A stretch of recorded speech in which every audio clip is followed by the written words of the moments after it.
10वीला असताना तुम्ही अब्दुल कलाम यांचा लेसन लर्न केलेला आहे, शिकलेला आहे, शिकलाय ना? अब्दुल कलामांनी सांगितले 2020 साली काय असेल, भारत महासत्ता असेल. आता नेमकं महासत्ता म्हणजे काय? यावर्षी तुम्हाला अर्थशास्त्र जरा विस्ताराने आलेलं आहे. काही लोकांचं इकॉनॉमिक्सचा सब्जेक्ट स्पेशल घेतला असेल किंवा काय असेल त्या पद्धतीने तुम्हाला जेवढ्या मार्क्स आहेत तेवढ्या तुम्ही घेतला असेल आणि मग तुम्हाला जाणीव झाली असेल की महासत्ता म्हणजे नेमकं काय. महासत्ता म्हणजे नेमकं काय ही एक जरी कन्सेप्ट तुम्हाला समजली तरी सुद्धा निश्चितपणे तुम्ही आजपासून ठरवाल की मला नेमकं कुठं जायचं आहे. या दोन संकल्पना आपण इथं समजावून घ्यायच्या आहेत आज. महासत्ता 2020 साली महासत्ता म्हणजे नेमकं काय आणि 2050 साली भारत जगावर राज्य करणार आहे. 2020 साली सायन्स अँड टेक्नॉलॉजीच्या साहाय्यानं आपला भारत देश महासत्ता होतोय, तोंडावर आलाय. बराक ओबामांनी परवाच गेल्या आठवड्यात सूचना दिली अमेरिकेला आउटसोर्सिंग बंद करा. म्हणजे आज जवळजवळ निम्मी अमेरिका पुण्यातनं, हैदराबादमधनं आणि बेंगलोरमधनं चालते आउटसोर्सिंगची कामं. आपल्यापैकी काही जण पुण्याला जाऊन आले असतील, मगरपट्टा सिटीला वगैरे गेले असतील पाहुणे वगैरे सुट्टीला इकडे तिकडे फिरायला.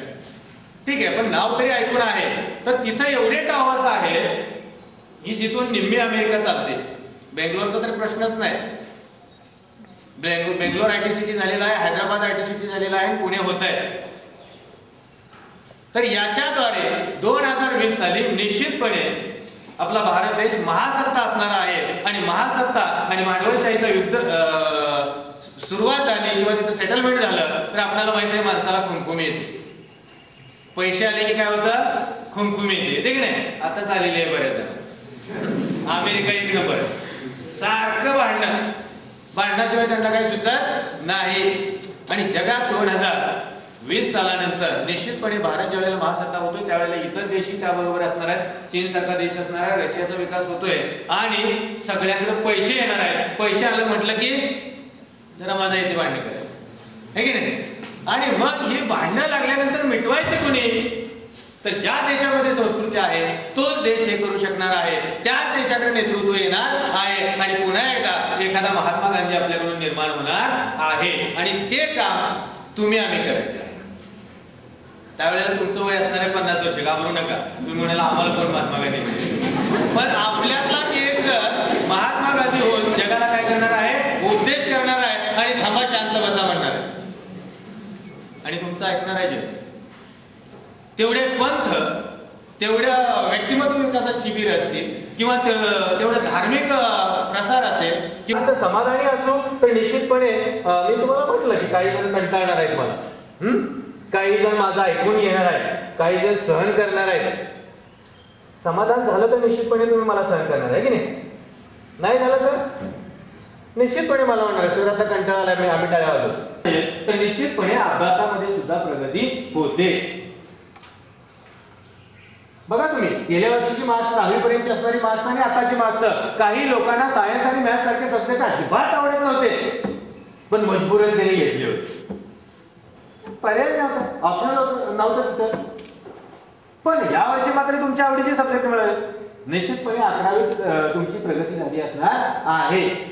मे बी काही लोकांना वाटलं असेल की 10वी पर्यंत आपण फार असं कोलू पिसलाय अभ्यासाचा, आता 11वीत मजा करूया. काही लोकांनी निश्चितपणे मजा केली असेल. पण आता तुम्ही 12वीच्या दारात आहात, 12वीच्या उंबरठ्यावर आहात आणि पायरी असणार आहे.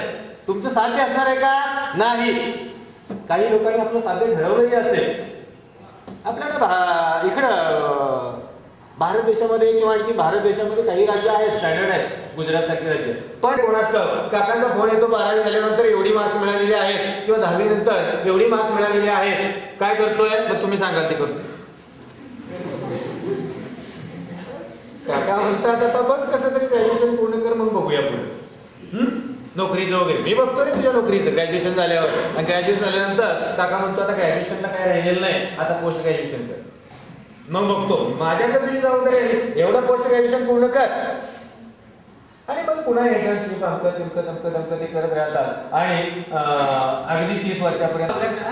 काही मुलांच्या बाबतीमध्ये असं असतं की एवढं वय झाल्यानंतर वडील काय करणार असतात, त्याला चार्ज देणार असतात. शक्यतो आपल्याकडे महाराष्ट्रीय माणसं शक्यतो चार्ज येत नाही, काठीवर गेलं तरी म्हणते माझंच आहे का. तुम्हाला चार्ज लवकर मिळणार नाही. तुमची मुलं ज्या वेळेला 12वीला येतील तोपर्यंत सुद्धा तुम्हाला चार्ज मिळाला की नाही सांगता येत नाही. एवढं आपल्याकडं उदारपणाच नाही. ऑन दी स्पॉट मुलगा तरुण झालेला आहे, त्याच्याकडे चार्ज देऊन टाकावं, त्याच्याकडे काहीतरी शक्ती आहे, त्याच्याकडे काही ताकद आहे, तारुण्याला काहीतरी वाव द्यावा असं आपल्याकडे सांगितलं जातं नाही, किंवा तशा प्रकारचा वाव आपल्याला मिळत नाही. अगदी सगळी अख्खी मराठी शाळी मोडलेली आहे ती याच्यात मोडलेली आहे. स्वतःचा मुलगा असू द्या किंवा आणखी नातेवाईक असू द्या, तो कुठंतरी चार्ज घेत होता. कुटुंबातला दुसरा सदस्य एखादा चांगला आहे किंवा नाही याबद्दल कुणी विचार करत नाही. माझा मुलगाच विचार झाला पाहिजे, पण कधी मी गेल्यावर. आणि मे बी मग काही वेळेला शहनशाह औरंगजेबाचं धोरण काही लोक अवलंबतात. दुर्दैवाची गोष्ट आहे, आपण संस्कृती विकायला निघालेलो आहे आणि औरंगजेबाचं धोरण आपल्याला अवलंबायचं नाही. वडिलांची प्रॉपर्टी वडिलांच्या तिकडे तुम्ही निवांत राहा, सुखात राहा, निश्चितपणे मला कोणी कवडी सुद्धा देऊ नका. हा अभिमान ज्या वेळेला आपल्याला जागृत होईल त्यावेळेला निश्चितपणे तुम्हाला यश हे मिळणारच आहे. मुलांच्या वयाच्या बाबतीमध्ये आपण बघितलं की साधारणपणे 25-30 एक वर्ष लग्न झालं तरी चार्ज मिळत नाही. मे बी एखाद्या वेळेला मिळतो. मुलींचं वय वाढवायचं झालेलं असतं, 18 कधी होते, 21 कधी होते, कधी ठाकलून देतो. म्हणजे शिक्षणाची व्याख्या काय? वय वाढवणे. It's a fact. बघा आपल्या गल्लीत किती बेकार फिरणारे आहेत. बेकार म्हणजे आगाऊ नव्हे. नुसतं म्हणायचं सरकारच्या नावानं मोठं मोडायची, समाजाच्या नावानं मोठं मोडायची, नातेवाईकांच्या नावानं मोठं मोडायची. अरे पण तू काय आहेस? BA इतिहास, BA इंग्लिश, BA अमक. ठीक आहे, तू 10वीतली कुठली एखादी कन्सेप्ट मार्केटमध्ये वापरलीस का? नाही वापर. 9वीतली एखादी कन्सेप्ट मार्केटमध्ये विकायला घेऊन गेलाय का? नाही घेऊन गेला. तर 9वीतलं काय आता आम्हाला विचारताय, आम्ही ग्रॅज्युएट झालोय, BA आणि स्पेशल इंग्लिश आहे, तुम्ही 9वीचं काय विकायला सांगता? 9वीला काय आता किंमतच नाही असं कोण म्हणतं? उदाहरण सांगतो, माझा एक मित्र MSc झाला होता, गोल्ड मेडलिस्ट होता विद्यापीठामध्ये. लोटे परशुराम नावाची केमिकल एक MIDC आहे, ऐकून काढावं, तुम्हाला माहिती असेल. कोकणामध्ये सगळ्या केमिकल कंपन्या कोकणातच असतात. सायन्सचा माणूस असा इकडे येतच नाही मध्य महाराष्ट्रात कधी किंवा पश्चिम महाराष्ट्र, सारखं कोकणातच असतं. कोकणातच केमिकलच्या फॅक्टरीज असतात. तर तिकडे होता. आपण म्हणतो की केमिकल म्हटलं की साधारणपणे 10 वर्ष आयुष्य कमी. केमिकल कंपनीत कामाला लागला की 10 वर्षांना आयुष्य कमीच. केमिकलचा तेवढा परिणाम असतो. MIDC मध्ये कधी गेला असला तर तुमच्या लक्षात येत असेल, संध्याकाळी आल्यानंतर झोप येत नाही, डोकं दुखतं, अमकं होतं, तमकं होतं, ते केमिकलचे रिएक्शन असतं. तर त्याला एक 2-3 वर्षामध्ये रिएक्शन झाली आणि डॉक्टरांनी सल्ला दिला की तू घरी बस. आला घरी, पडून होता कटवर, औषध गोळ्या चालू होते. एक दिवशी चुकून त्यानं 11वी-12वीचं सायन्सचं एक पुस्तक त्याला कुठेतरी मिळालं होतं आणि ते पुस्तक आपलं सहज उघडत बसलेलं होता. तिथे एक फॉर्म्युला होता, तिथे एक कन्सेप्ट होती, नीळ तयार करायची. नीळ कशी तयार करायची? सिंपल आहे, कोणीही करू शकतं. एखादी गृहिणी करू शकते किंवा एखादा अंगठ्या बाजू करू शकतो. पण हा शिकला होता MSc, निश्चितपणे चांगल्या दर्जाची तो करू शकणार होता. त्याने काय केलं, तो फॉर्म्युला कसा आहे, त्याचा लागणारे जे काही रॉ मटेरियल आहे ते जमा केलं आणि एका बादलीमध्ये त्याने नीळ तयार केली आणि सगळ्या घरांच्या कपड्याला नीळ देऊन टाकली. घर सगळं नीळ. पुन्हा नंतर काय केलं, याच्यामध्ये प्रमाण वाढवलं, बॅच वाढवली, एका पिंपाची बॅच केली, पिंप वरून नीळ तयार केली आणि सगळ्या गल्लीला वाटली, फुकट नीळ. त्याच्यानंतर काय केलं, त्याने 2-3 पिंप केले, अख्ख्या गावाला वाटून टाकली.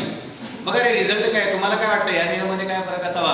आणि आज त्याचा निळाचा मोठा कारखाना आहे. मोठा कारखाना नसतो निळाचा, निळात काय पाणी असते, काजळी असते. तर मोठा कारखाना म्हणजे काय, कारखान्याशी आपल्याला काही संबंध नाही. तुम्ही इन्व्हेस्टमेंट किती केली त्याच्याशी संबंध नाही, मिळतंय किती त्याच्याशी मतलब, बरोबर की नाही? आज त्याला मंथली जवळजवळ 60,000 ते 65,000 रुपये इन्कम आहे. आणि त्याची नीळ ते छोटी असते, माहिती असेल तुम्हाला, 25 पैशाला मिळते ती. बॉटल सुद्धा आहेत.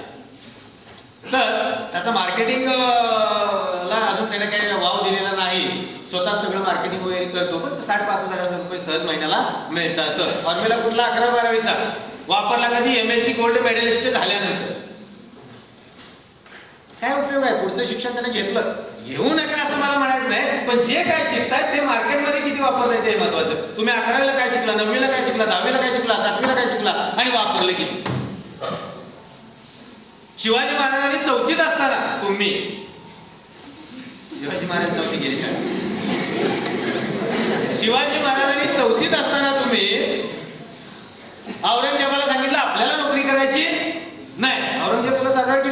देत होता की नाही? त्यावेळेला बाणेदारपणे त्याने सांगितलं होतं, माझी नोकरी मी निर्माण करणार, माझ्या माणसांना मी नोकरीला लावणार, तुझी नोकरीची मला गरज. पण आज हा महाराष्ट्र पिचतोय तो नोकरी खाली बघतो. जावा तर गुजरातच्या माणसाला म्हणा नोकरीला येतो का आमच्याकडे? येते का एखादा बघा. भारतातलं गुजरात राज्य जगावर आज राज्य करतंय व्यवसायाच्या माध्यमातून. आणि महाराष्ट्रीयन माणूस काय म्हणतो, मला नोकरी पाहिजे, ती पण कितीची पण असो, 2000ची असो 3000 असो, फॅसिलिटी सगळ्या पाहिजेत. कारण आमची संघटना, सगळ्या नोकरदारांची संघटना. आपल्याकडून 25-30 माणसाला नोकरी लागावी असं कोणाची अपेक्षा नाही. आपल्याकडून 1-2-300 माणसाला नोकरी मिळेल असे कोणाची अपेक्षा नाही. मला एकट्याला मिळाली 2-3 हजाराची किंवा आणखी 5 हजाराची, 10 हजाराची, 20 हजाराची एक्सपेक्टेशन तुमचं वाड्यावर, जे काय एक्सपेक्टेशन तुमचं असेल ते. पण नोकरीच पाहिजे. नोकरीच्या जवळच काय पाहिजे, कंपनीने दिलेला फ्लॅट पाहिजे किंवा आणखी काय फॅसिलिटीज पाहिजे. आणि त्या फ्लॅटच्या शेजारी मंडई पण पाहिजे, मंडईबरोबर पोरांची शाळा पण पाहिजे. तरच आम्ही कंपनीत नोकरी करणार, नाही तर करणार नाही. पुन्हा सरकारच्या नावानं आहेत आम्हाला नोकरी देत नाही. पण फॅसिलिटी मात्र एवढ्या सगळ्या पाहिजे.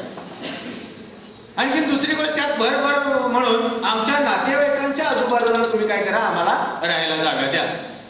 मग कंपनी म्हणते, बाबा रे तुझं हे खोली भाडे घे आणि कुठं राहायचं तिकडे राहा. जर कंपनीला गरज असेल तर, तेवढी क्वालिटी तुमच्याकडे असेल तर. आणि मला वाटतं एवढी गरज काय कुठल्या कंपनीला नाही.